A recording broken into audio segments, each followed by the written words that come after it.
Nasta'inuhu wa nastahdi wa na'udzu bihi min sururi anfusina wa min sayyiati a'malina man yahdihillahu fala mudhillalah wa man yudlil fala hadiyalah wa asyhadu an la ilaha illallah wahdahu la syarikalah wa asyhadu anna Muhammadan abduhu wa rasuluh.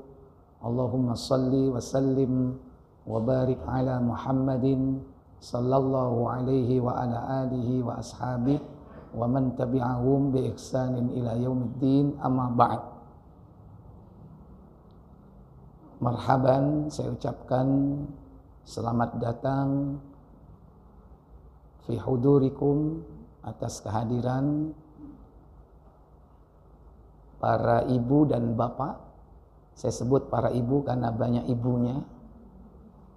Saya sebutkan bapak karena ada yang mewakili 2 orang dari Malang. Alhamdulillah, di tempat yang mulia ini, Masjid Salman, Surabaya, kita dipertemukan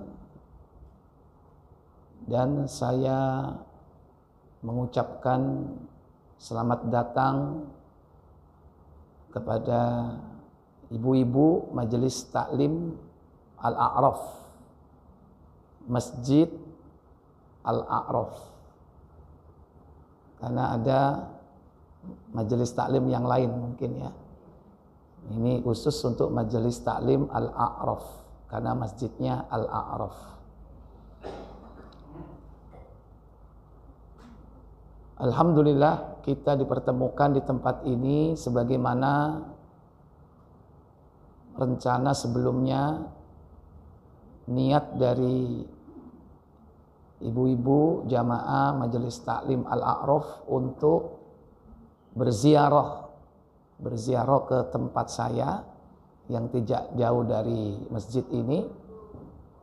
Ya, kira-kira ya ada 200 meter ya setelah perempatan depan sana. Tapi karena kondisi rumah yang tidak cukup, kalau segini banyaknya, mohon maaf, rumahnya nggak cukup. Jadi akhirnya ya saya mohon izin kepada Takmir Masjid Salman untuk menempati pertemuannya di masjid. Ya. Walaupun saya sendiri sebagai ketua yayasan di sini, tapi kan ada takmir yang ngurusi masjid. Ya. Saya minta izin kepada Ustadz Muhammad Lutfi untuk mengadakan pertemuan di hari Ahad. Ya. Mudah-mudahan nanti suatu saat, ya, ini doa dari para jamaah, bisa bertemu langsung di rumah. Berarti rumahnya cukup. Dan lebih banyak lagi nanti yang bisa berjumpa, ya kan? Syukur-syukur nanti jangan-jangan sak Malang rene kabeh. Ya kan, nanti dari masjid mana, Baitur Rahman, ada dari Ummul Mukminin, ada di masjid-masjid yang lain ya. Ya. Nah, niat kita memang dalam rangka untuk silatul ukhuwah, menyambung tali persaudaraan. Semoga perjalanan kita tadi dari Malang sampai ke sini dicatat oleh Allah Subhanahu wa taala sebagai amal saleh. Salawat dan salam semoga terlimpah kepada junjungan kita baginda Nabi Muhammad sallallahu alaihi wa alihi wasallam. Demikian pula untuk keluarga dan keturunan beliau, para sahabatnya dan seluruh pengikut-pengikutnya hingga tibanya hari pembalasan. Yang kedua, saya sampaikan terima kasih yang sebesar-besarnya atas kunjungan dari Majelis Taklim Al-A'raf daerah Sawo Jajar ya. Ya, Masjid Al-A'raf Sawo Jajar Malang, yang meluangkan waktunya untuk datang ke tempat ini. Tentu saja kita berharap pertemuan kita ini mendapatkan faedah, bukan hanya sekedar pahala, tapi juga mendapatkan oleh-oleh berupa ilmu. Kalau oleh-oleh berupa makanan itu Malang sih tempatnya, ya, bukan Surabaya. Paling Surabaya ono cingur, ya kan, apa itu, ya. Tapi yang lebih penting dari semua itu, mudah-mudahan keinginan dari Jamaah Majelis Taklim Al-A'raf agar saya diminta untuk memberikan sedikit tausiah, ya, atau nasihat yang mungkin bermanfaat ke depan untuk kegiatan taklim kita secara khusus dan kegiatan-kegiatan keislaman kita selama kita berjuang bersama keluarga kita dan komunitas kita, berlomba-lomba untuk fastabiqul khairat, yaitu memperoleh kebaikan yang banyak.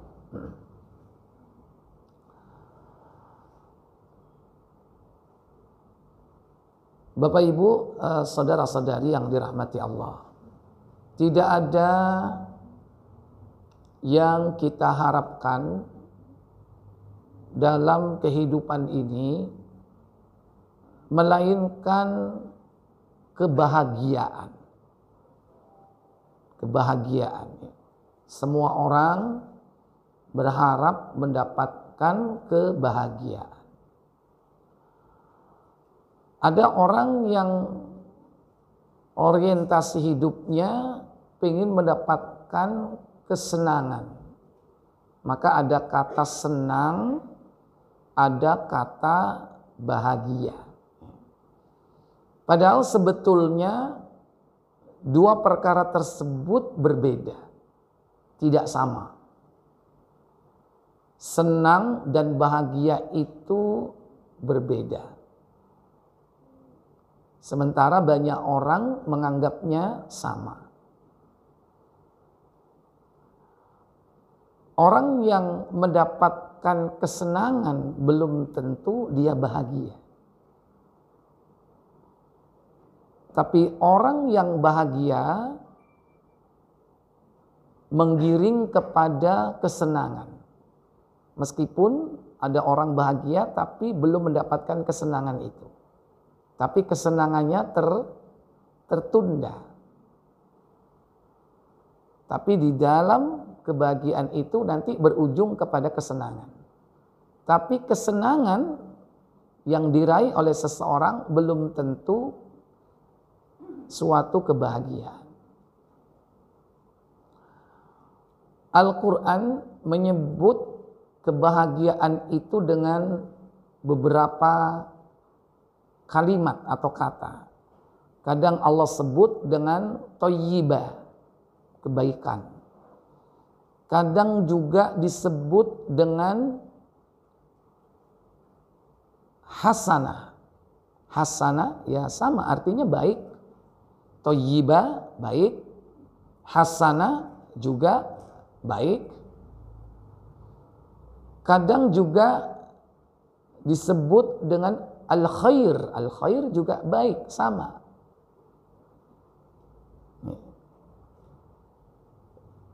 Kadang juga disebut dengan as-sa'adah. As-sa'adah itu dalam hadis disebut seperti itu. Pertama disebut dengan thayyibah. Thayyibah artinya baik. Sebagaimana Allah katakan dalam surah An-Nahl 16, yaitu pada ayat yang ke-97. Allah Jalla wa'ala mengatakan, Man amila salihan, barang siapa yang beramal soleh, wa huwa mu'minun, dan dia betul-betul beriman kepada Allah Jalla wa'ala, maka Allah katakan falanuhyiyannahu hayatan thayyibah, maka akan aku beri mereka kebahagiaan atau aku beri kehidupan yang thayyibah, kehidupan yang baik. Kehidupan yang baik. Baik di dunia ini tentunya.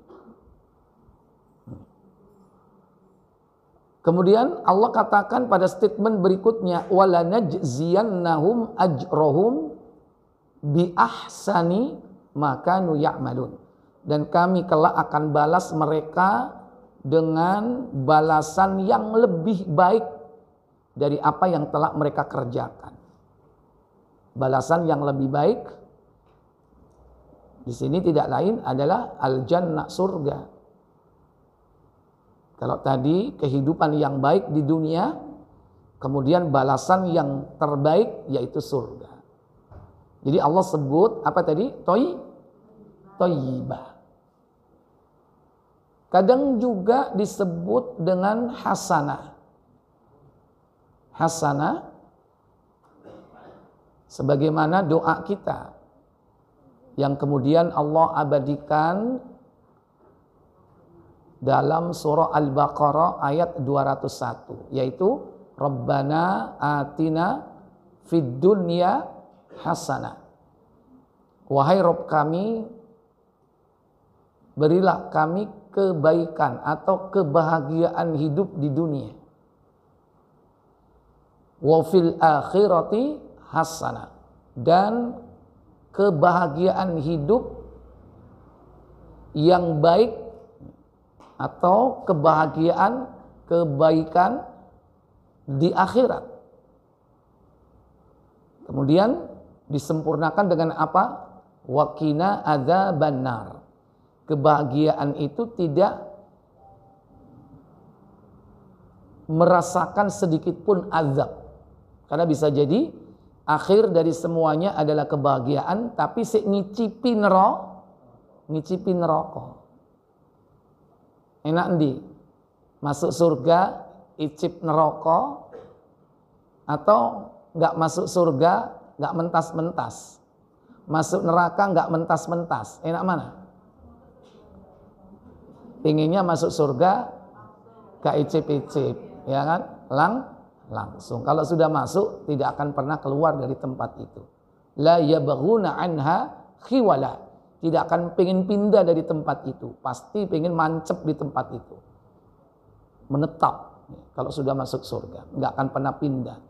Jangankan pindah ke neraka, pindah klaster aja nggak mau.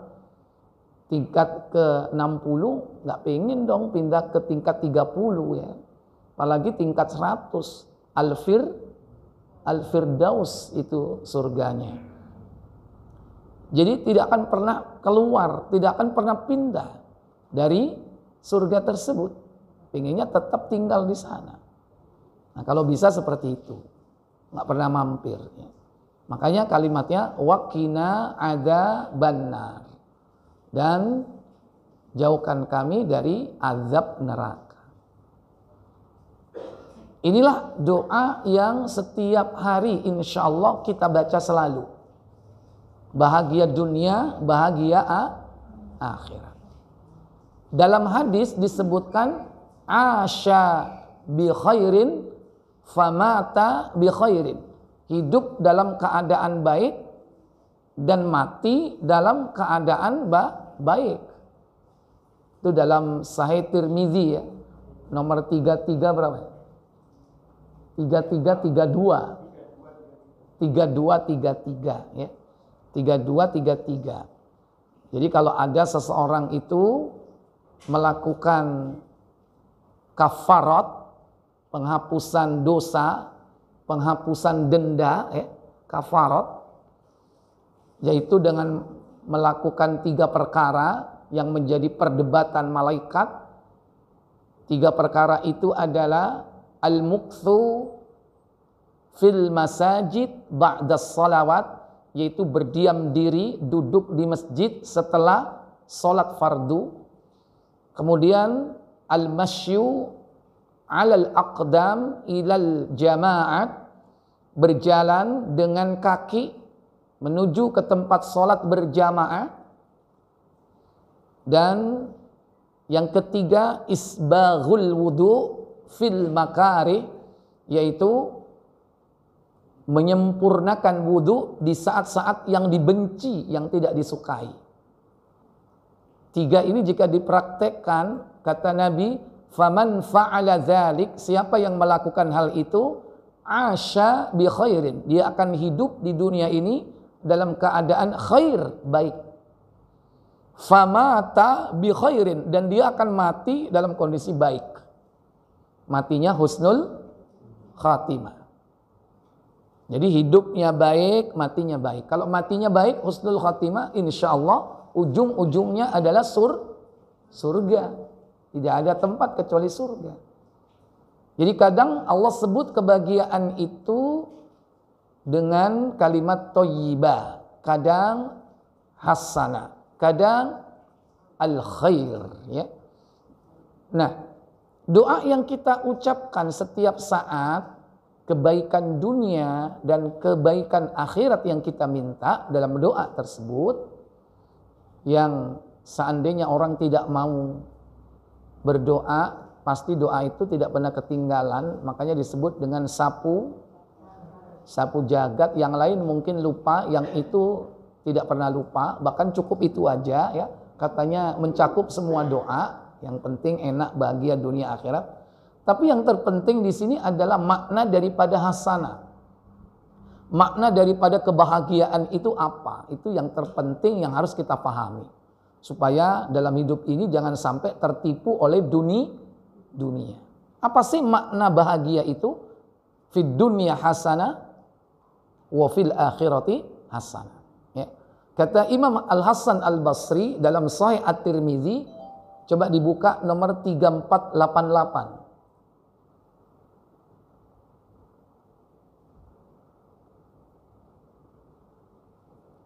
Tirmidzi 3488. Yes. Silakan.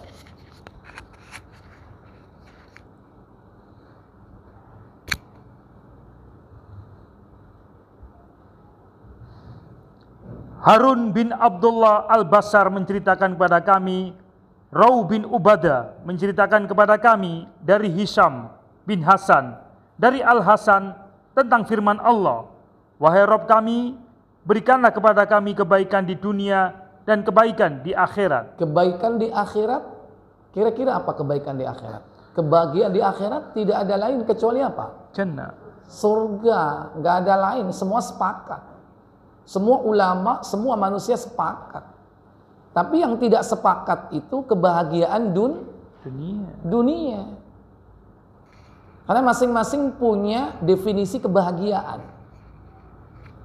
Orang kafir juga berusaha mencari kebahagiaan, walaupun selama ini yang dia dapatkan apa?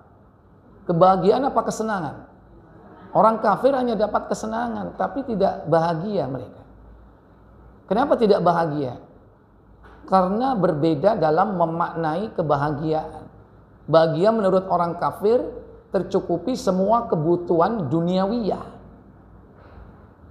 Kalau sudah itu tercukupi, maka bahagia. Menurut mereka hanya sebatas itu. Berbeda dengan orang-orang beriman. Makanya makna hakikat bahagia menurut orang-orang beriman berbeda dengan orang-orang kafir. Apa kata Imam Al-Hasan di situ tentang bahagia dunia? Al-Hasan berkata, apa katanya? Kebahagiaan di dunia adalah ilmu dan ibadah. Ya, kebahagiaan di dunia, fid dunya hasanah apa? Al-ilmu wal ibadah. Apa Bu? Ilmu dan ibadah. Al-ilmu wal ibadah. Itu kebahagiaan dunia ini. Sementara orang kafir, gimana orang kafir? Hah? Mereka punya ilmu atau tidak? Nggak punya. Loh kan dia pandai, punya ilmu. Bukan itu ilmunya. Orang kafir itu ilmunya ilmu dunia. Kalau kita ilmu itu apa? Kata Syekh Muhammad bin Abdul Wahab dalam kitabnya Salasatul Usul, al-ilmu, ilmu itu adalah wa huwa ma'rifatullah, mengenal Allah. Wa ma'rifatu nabiyhi, mengenal nabinya. Dan yang ketiga, wa ma'rifatu dinil islami bil adillah, dan mengenal agama Islam dengan dalil-dalil. Mengenal Allah dengan dalil, mengenal Nabi dengan dalil, mengenal agama, yang agama ini terdiri dari 3 tingkatan. Ada al-Islam, ada al-iman, ada al-ihsan. Semua itu dikenal, dipelajari dengan dalil, bukan dengan perasaan, bukan dengan pengalaman, bukan, tapi dalil. Dan tidak ada dalil kecuali apa? Kecuali qala Allah wa qala Rasulullah. Yani apa? Al-Quran dan As-Sunnah, itu dalil. Sementara orang kafir tidak punya dalil itu.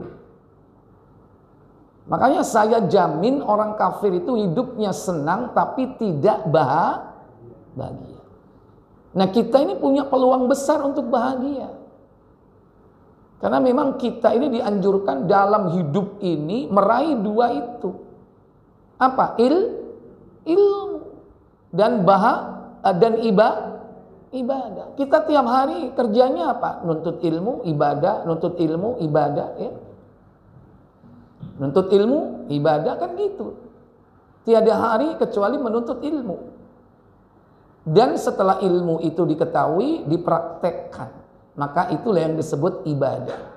Baik ibadatul khas, yakni ibadah khusus yang berkaitan dengan hablum minallah, atau ibadah yakni muta'addiyah, yaitu ibadah yang bersifat sosial, ibadah yang bersifat horizontal, seperti amar ma'ruf, nahi mungkar, jihad fisabilillah.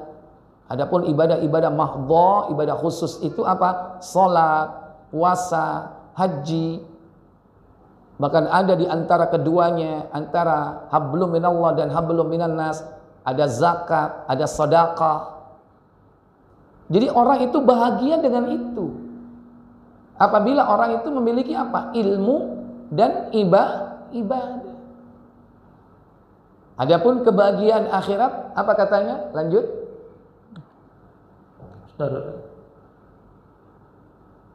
Diulang boleh? Al-Hasan mengatakan, sebentar. 3488. Iya.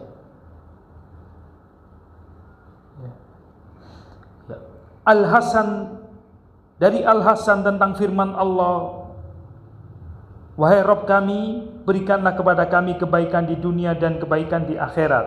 Al-Hasan berkata, kebaikan di dunia adalah ilmu dan ibadah, sedang kebaikan di akhirat adalah surga. Iya. Jadi jelas. Jadi kalau ibu ingin bahagia, harus punya apa, Bu? Ilmu. Kalau ingin bahagia, harus apa selain ilmu? Ibadah. Jadi ternyata konsep bahagia itu sudah ditetapkan oleh Islam. Kalau ingin bahagia, carilah ilmu. Orang mencari ilmu berarti mencari Allah. Karena al-ilmu salah satu sifat Allah. Yang dari bentukan sifat itu Allah dinamai dengan salah satu nama Asmaul Husna, Al-Alim, yang maha mengetahui. Itu nama Allah Al-Alim, sifatnya adalah Al-Ilm. Orang mencari ilmu berarti orang itu mencari Allah. Kalau orang mencari Allah, dekat dengan Allah, dia akan bahagia. Makanya jangan sampai berhenti menuntut ilmu. Setiap hari, jangan sampai tiada hari kecuali menuntut ilmu. Kita akan bahagia. Jadi bahagia itu bukan punya rumah megah, mobil mewah, duit banyak, ya kan? Bisa ngelencer kemana? Keluar negeri, ya. Orang kalau punya ilmu masih ngelencerin nang Surabaya itu lu seneng. Seneng enggak? Seneng, ya. Karena dapat apa? Ilmu. Coba nang Hong Kong, sampai noleh apa? Ya kan? Paling kepethuk Samohung, ya kan? Coba ke Korea, paling kepethuk siapa? Liming. Cuman gitu-gitu aja ya. Bukan limingo yang lain loh ya. Jadi paling-paling itu aja yang didapat, gak dapat ilmu apa-apa. Nah, ilmu ini adalah sumber kebahagiaan. Nah, itu harus menjadi visi dan misi hidup kita. Visi misi hidup kita kebahagiaan itu yang tidak diraih. Caranya bagaimana? Dengan memperbanyak ilmu. Ilmu apa? Ilmu syar'i. Sumbernya apa? Al-Quran. Qala Allah, As-Sunnah, wa qala Rasulullah, wa qala sahabat. Kalau orang sudah mengetahui itu, dia akan bahagia. Dulu ketika nggak ngerti apa-apa, bingung, gelisah. Ketika punya masalah, bingung. Sehingga apa? Gelisah, gundah, gulana, resah, dan terus sambungan itu. Penggemar Obi Mesakape. Ya, jadi seperti itulah. Manusia kalau tidak punya ilmu itu tidak bahagia. Begitu punya ilmu, dia punya solusi. Karena ilmu itu datang dari Allah, datang dari Rasulnya, merupakan solusi dalam menghadapi permasalahan hidup. Dia tenang hidupnya. La khaufun alaihim walahum yahzanun. Mereka tidak apa? Tidak pernah takut dalam hidup ini. Enggak takut dan enggak sedih. Enggak takut kepada siapapun. Enggak sedih. Masih gak duwe?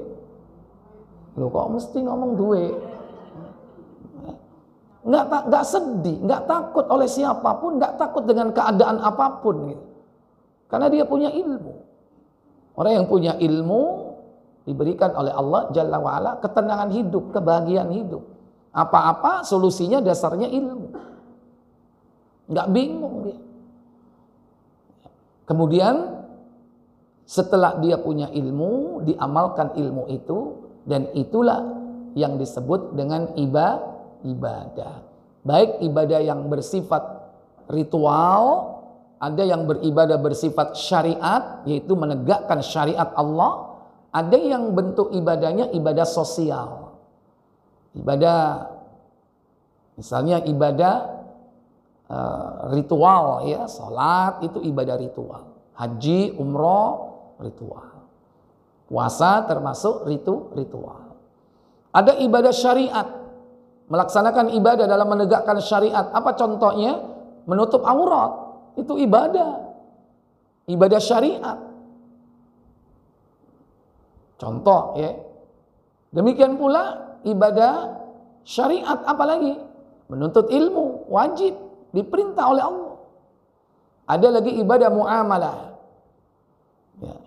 Ibadah sosial ada, ibadah sosial, silaturahmi, silatul ukhuwah, menyambung persaudaraan, ditambah lagi dengan sedekah, ditambah lagi dengan infak fi sabilillah. Itu ibadah-ibadah sosial yang membawa dampak positif dalam kehidupan sehari-hari, dalam urusan kemasyarakatan, kemanusiaan. Setelah apa semua itu? Setelah kita memiliki ilmu. Oleh karena itu, jangan gagal faham tentang memaknai arti sebuah kebahagiaan. Sebetulnya kita ini punya peluang untuk hidup bahagia dengan ilmu dan ibadah. Kenapa kadang sudah beribadah tapi nggak bahagia? Karena mungkin ibadahnya tidak dilandasi oleh ilmu. Berarti ada yang kurang, nggak lengkap. Makanya aku iku lho rek, salat ya wis tak lakoni. Poso ya gak tahu telat. Ramadan masih ya bolong ya segera tak sahur. Tapi uripku kok sumpek kae. Ya mungkin barangkali selama ini sholatnya, ibadahnya hanya sekedar gugur kewajiban. Bahkan kadang tidak dilandasi dengan ilmu. Ibadah hanya anut gru, biuk, norok bunte. Orang ibadah, ikut ibadah. Orang baca Quran, ikut baca Quran. Orang sholat, ikut sholat. Atau sungkan, gak enak, bek mertua misalnya. Gak enak sama teman, gak enak sama tetangga. Kalau itu menjadi landasannya, bukan landasan ilmu, akhirnya berat orang melakukan sholat itu. Seperti menjadi beban.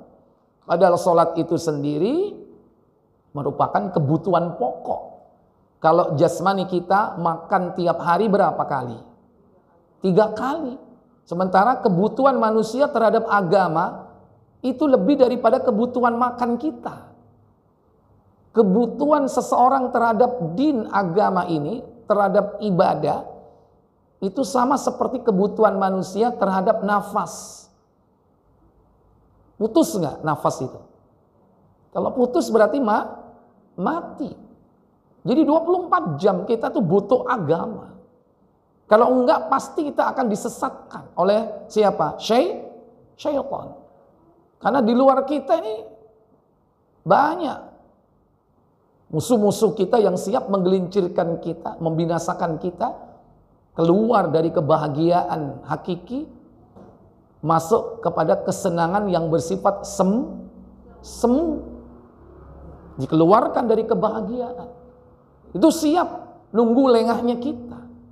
Makanya kita butuh kepada bimbingan Allah itu setiap saat.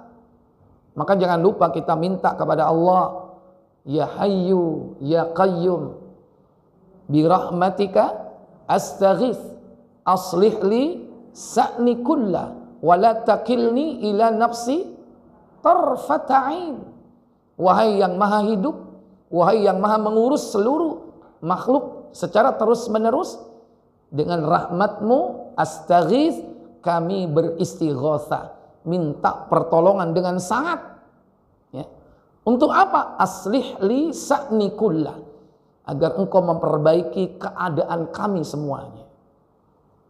Wala takilni ila nafsi tarfata'in, dan jangan kau tinggalkan diri kami, diriku wahai Allah, tidak kau pantau, tidak kau bimbing, tarfata'in, walaupun hanya sekejap mata. Sekejap mata itu tahu Bu maksudnya? Sakedepan tok aja mau tinggal wahai Allah.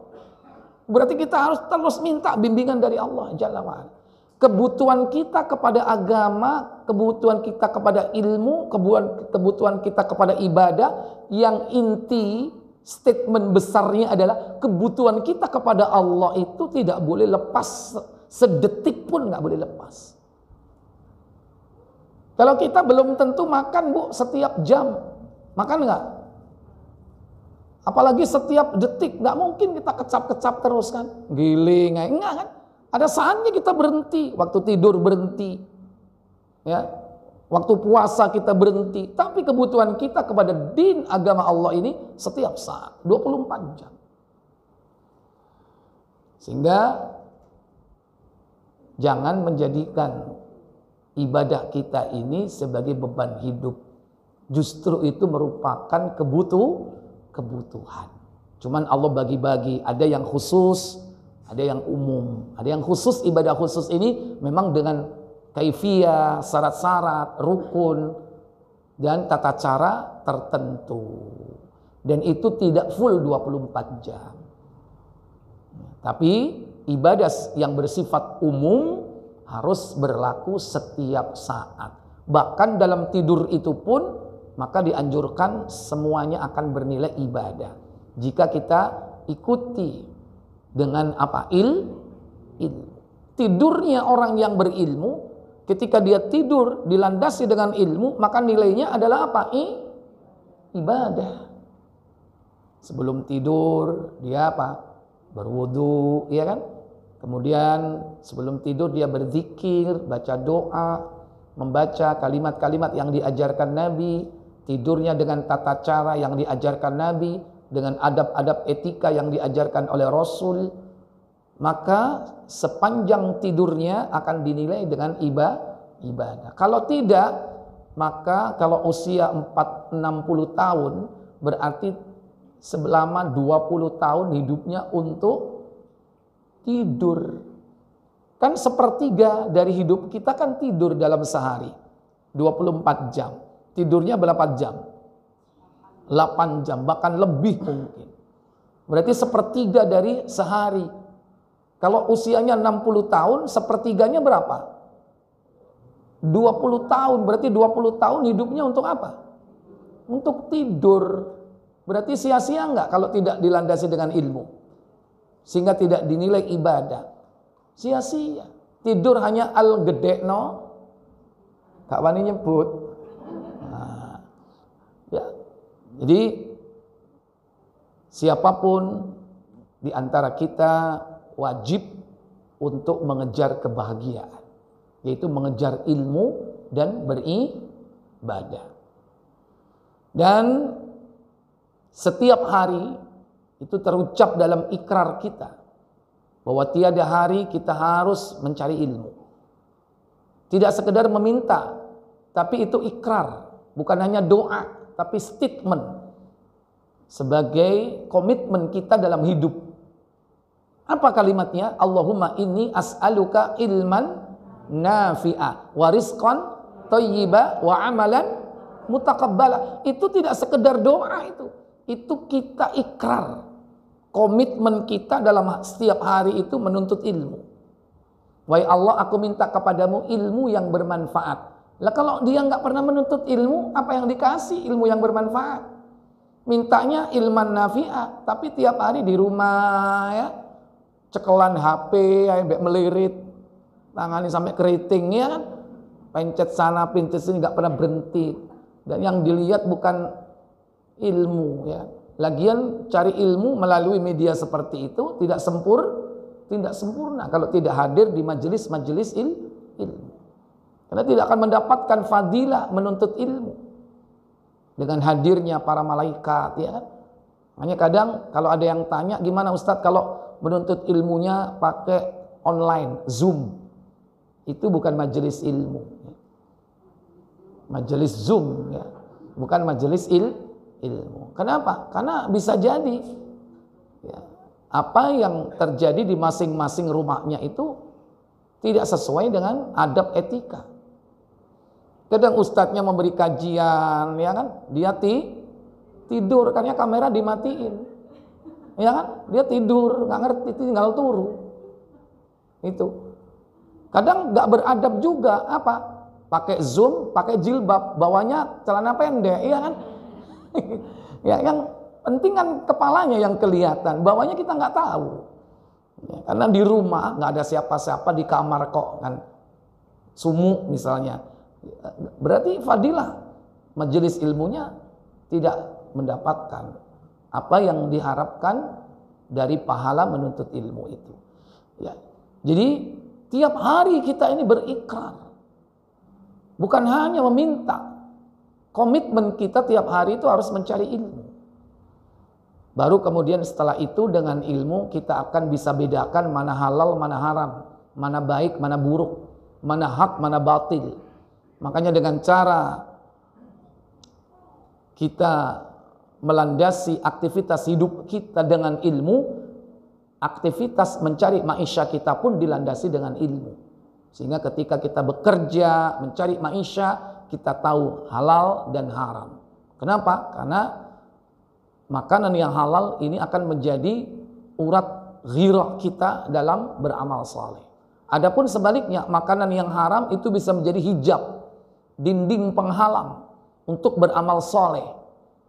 Bahkan doa-doa kita tidak akan dikabulkan karena hanya terkontaminasi dengan makanan yang haram.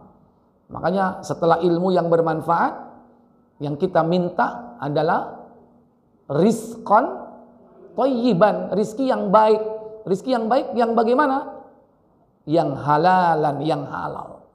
Karena dengan rizki yang halal, manusia itu akan mendapatkan support energi positif.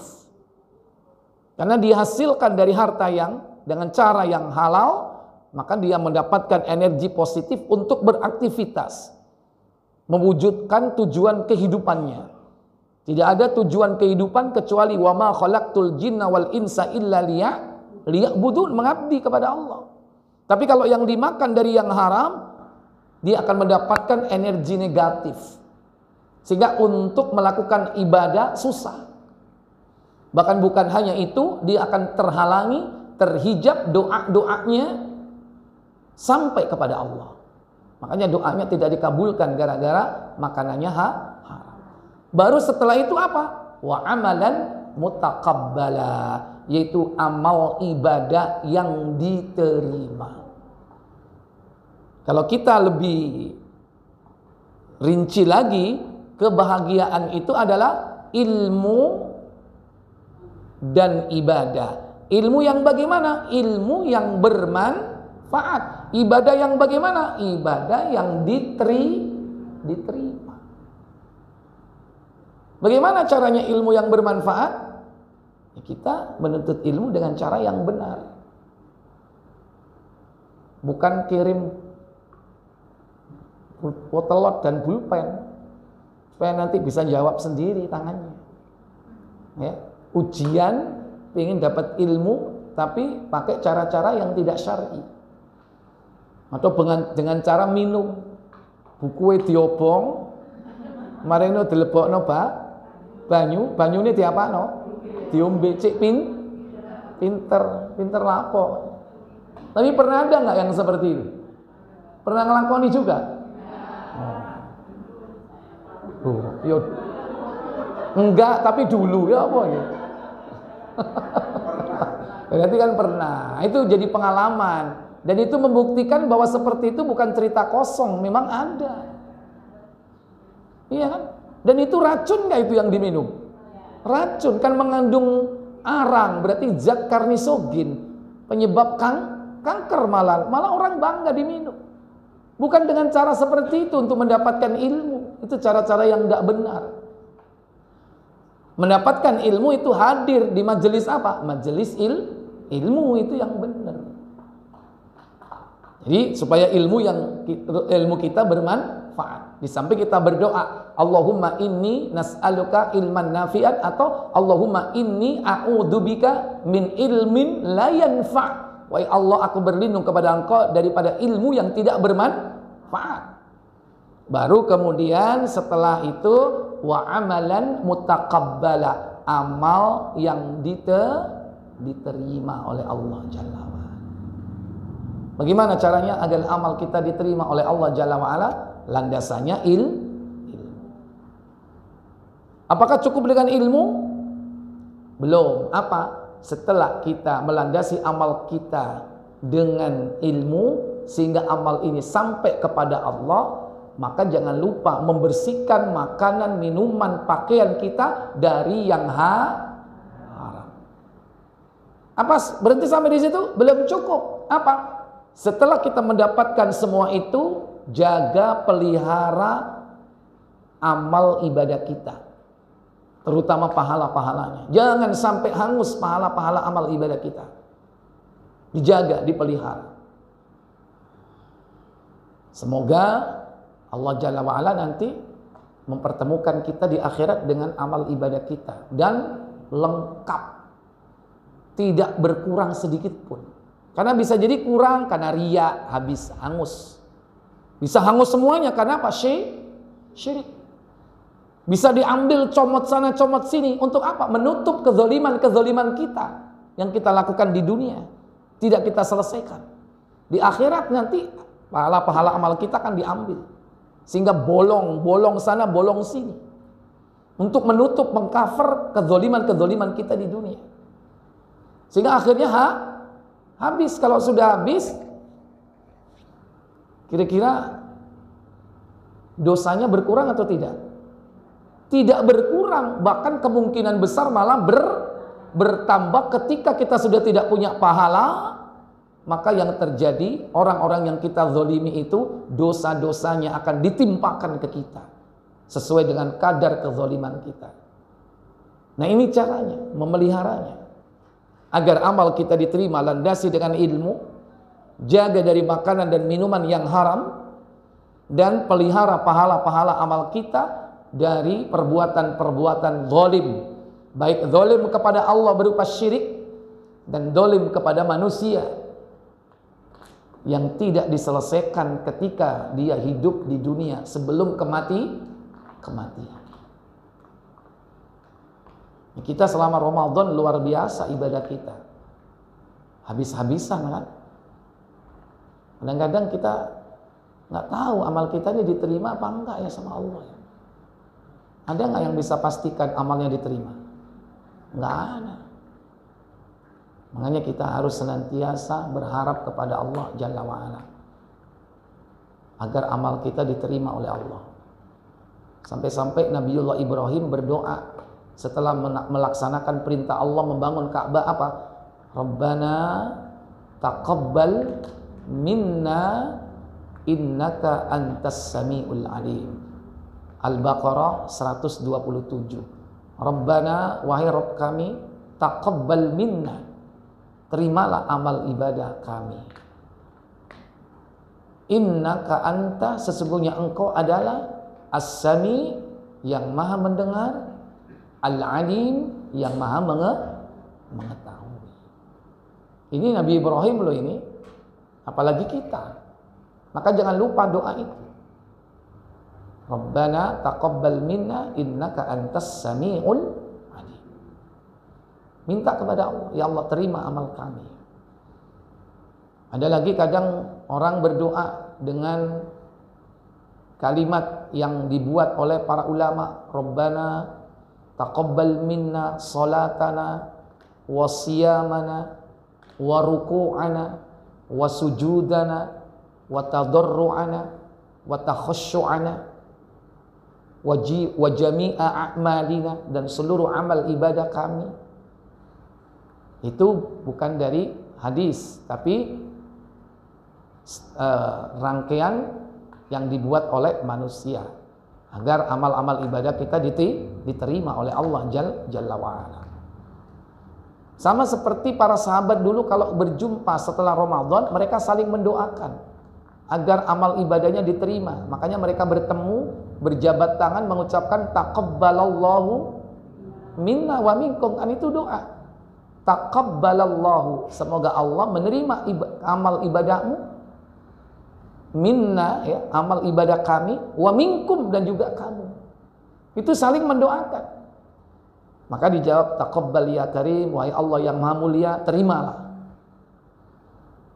Itu ucapan, ya, bukan tulisan. Nah, yang benar itu diucapkan, bukan ditulis. Kalau ibu menulis itu berarti bukan berdoa, tapi diucapkan. Telepon, taqabbalallahu minna wa minkum. Iya, taqabbal ya karim, muga-muga posoe dhewe diterima ya. Itu benar itu, bukan nulis. Ya kan? Nulis kemudian dikirim WA, ya kan? Bisa jadi yang berdoa itu yang nulis, tapi yang nulis kan tukang cetak. Berarti yang doa mereka, bukan ibu. Ibu hanya kirim-kirim aja ke sana kemari, copy paste, ya kan? Nah, itu dia. Padahal itu adalah doa, mendoakan satu dengan yang lain. Ya. Jadi itu, berdoa kepada Allah tabaraka wa taala agar amal ibadah kita diterima oleh Allah tabaraka wa taala. Baik, para ibu, saudari sekalian, mungkin ini yang bisa saya sampaikan sedikit, ya, sekedar nasihat buat jamaah ibu-ibu Majelis Taklim Al-A'raf Sabu Jajar Malang yang datang berziarah ke tempat kami, ya. Semoga pertemuan kita bermanfaat dan semoga perjalanan ibu pulang kembali ke rumah mendapatkan bimbingan dari Allah Jalla wa'ala, diberikan kelancaran, kemudahan, dan keselamatan fi amanillah. Ya, itu. Mungkin ini yang bisa saya sampaikan, semoga bermanfaat. Wa akhiru da'wana walhamdulillahirabbil alamin. Subhanakallahumma wa bihamdik asyhadu an la ilaha illa anta astaghfiruka wa atubu ilaik. Wassalamualaikum warahmatullahi wabarakatuh. Ya, berikut bebas. Monggo, silakan kalau ada mau yang bertanya. Ya, silakan.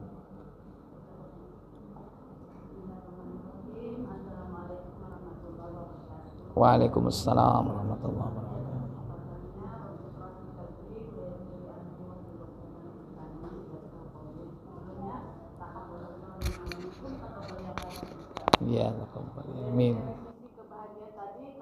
catat di sini istilah kata-katanya yaitu thayyiban, hasanah, khairan, dan sa'adah.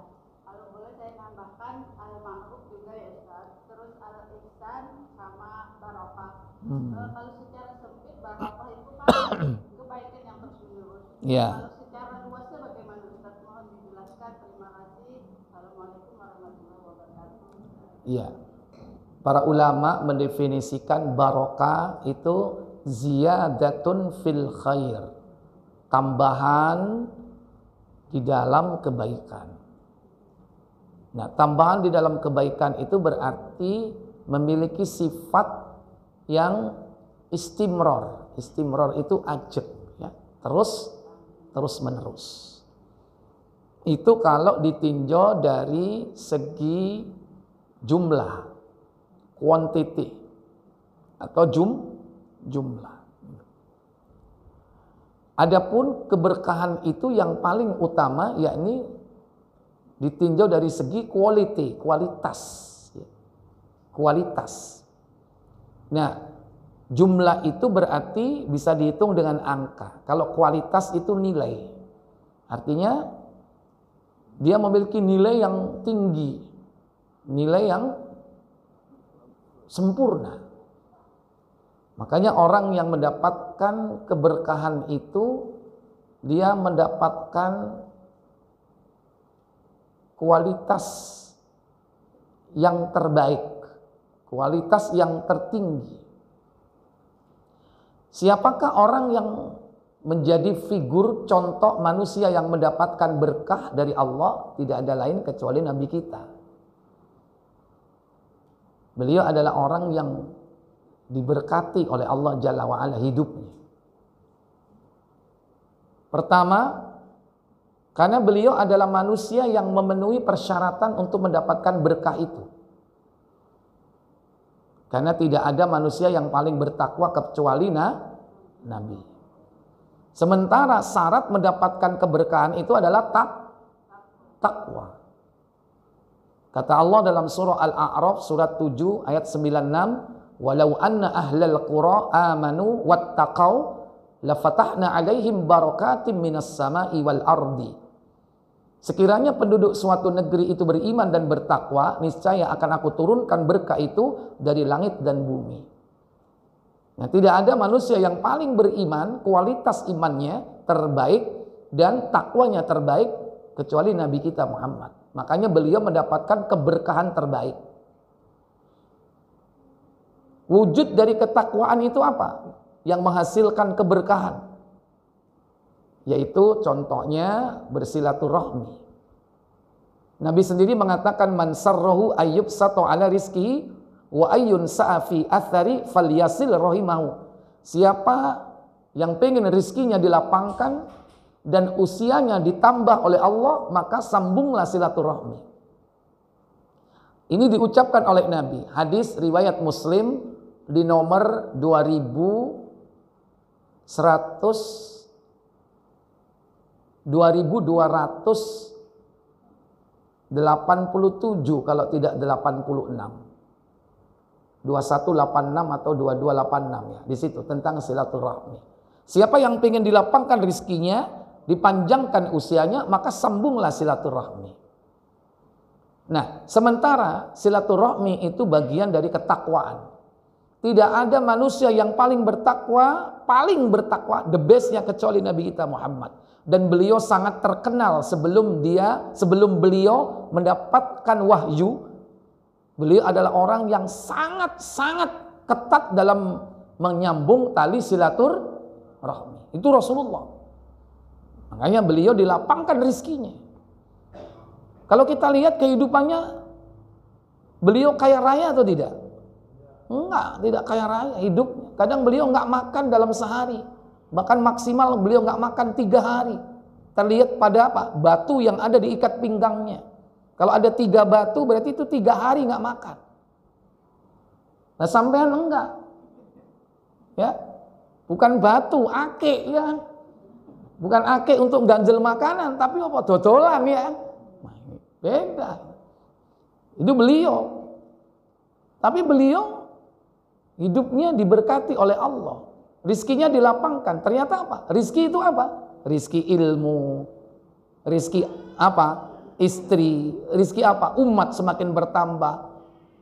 Itu rizki. Jadi diberkati rizkinya. Diberikan oleh Allah terbaik, mendapatkan istri-istri terbaik, mendapatkan teman hidup terbaik. Siapa teman hidupnya? Para sahabat. Nggak ada orang yang menemani beliau hidup dalam perjalanan sebelum kematiannya, melainkan orang-orang terbaik. Dihadirkan para sahabat. Sahabat itu orang terbaik yang dihadirkan untuk menemani manusia terbaik. Karena tidak akan mungkin ada yang menemani manusia terbaik kecuali teman-teman yang terbaik dalam kehidupan manusia. Jadi itu sudah kelihatan bukti keberkahannya. Ya. Kemudian apalagi dipanjangkan usianya. Usia Nabi berapa? 63. Secara kuantiti jumlah 63. Dan itu sudah ditetapkan oleh Allah dalam takdir tentang usia. Nggak akan dimajukan, tidak akan diundur ajal itu. Tidak ditambah jumlahnya. Tapi apa? Kualitas umurnya. Sampai hari ini Nabi disebut-sebut. Tidak ada manusia yang disebut dalam sholat kecuali siapa? Nabi Muhammad. Padahal kita sholat itu menyebut nama Allah. Tapi hanya 2 nama orang yang disebut. Ibrahim dan Nabi Muhammad. Itu yang disebut. Dan setiap hari 24 jam tidak akan pernah sepi dari menyebut nama Nabi Muhammad. Kenapa? Karena bumi ini berputar, solat ini akan terus berada di muka bumi ini, dan setiap solat di dalamnya ada kalimat Allahumma sholli ala Muhammad wa ala ali Muhammad. Itu tandanya usia beliau panjang. Usia panjang itu disebut-sebut, tidak pernah putus.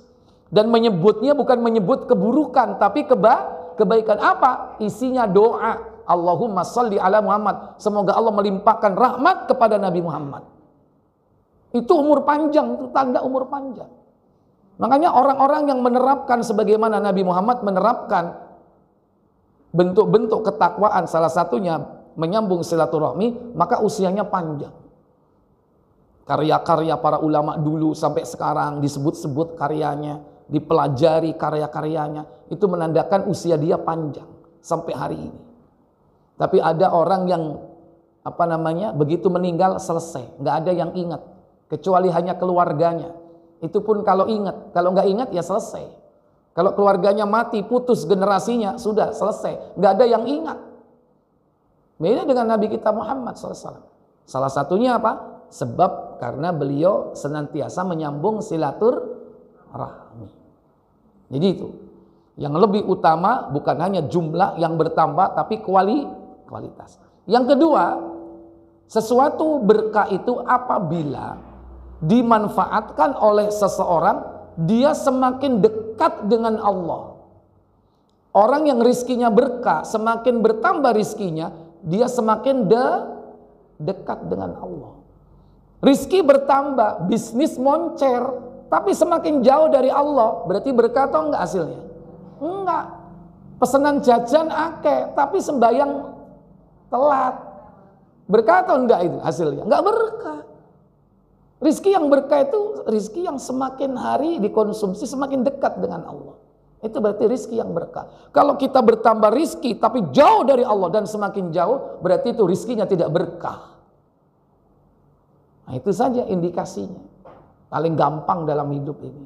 Nah, makanya kita minta keberkahan, berarti kita minta dalam hidup ini semakin mendekati ajal kita, semakin dekat dengan siapa? Allah. Jangan semakin jauh. Terutama ibu-ibu harus semakin dekat dengan Allah. Ya, harus semakin cinta dengan Allah. Seandainya tidak cinta kepada suami, boleh nggak? Halo? Tapi semakin cinta kepada siapa? Allah. Seandainya dia cinta suaminya, cintanya karena siapa? Karena Allah. Beda dengan dulu, si nom, si ganteng, si duwe ya, akeh. Iki wis tuwa. Ya, wis bongkok, tuyuk-tuyuk, gak ada duit. Tetap nggak kita mencintai? Tetap mencintai, tapi apa? Kadar cintanya karena Allah itu yang harus ditingkatkan. Sama kebalikannya juga begitu. Suami harus mencintai istri sampai kapanpun, meskipun dia tua, berbeda dengan waktu dia masih muda, tapi cintanya itu harus dilandasi semakin kuat karena siapa? Karena Allah. Nah kalau nggak karena Allah, kayak apa ngopeni kan? Saya tetap nggak ngei duit. Halo, laki-laki masih tetap nggak ngasih duit? Masih tetap ya kan, ngapain gitu? Kalau nggak karena Allah Jalla wa'ala. Makanya disitulah yang harus ditingkatkan. Faktor Allahnya itu harus di-upgrade terus. Nah dengan cara seperti itu sebagai indikasi keberkahan dalam hidup kita. Makanya kalau ada orang hidupnya dilandasi dengan materi, ujung-ujungnya nanti di tua hari ketika materi sudah tidak ada, bubrah, buyar kabeh. Kenapa? Karena orientasinya dunia. Suami mencintai istri karena dunia, istri mencintai suaminya karena dunia. Begitu dunia sudah tidak ada lagi, buyar. Makanya harus cinta dilandasi karena siapa? Allah. Dan Allah akan selalu tetap ada sampai akhir. Tidak akan pernah tidak berakhir. Terus tidak akan pernah berakhir. Terus selalu ada, selalu hadir kapanpun. Nah itu. Maka abadikan, yakni kecintaan kita kepada sesuatu itu dengan cara mencintai yang abadi, dengan cara yang mencintai yang abadi. Wallahu a'lam. Baik, boleh yang lain silakan. Oh, ini masih ada agenda lain. Baik, saya pikir cukup sampai di sini. Ini sudah jam 10. Selamat jalan untuk melanjutkan ke Kletek ya.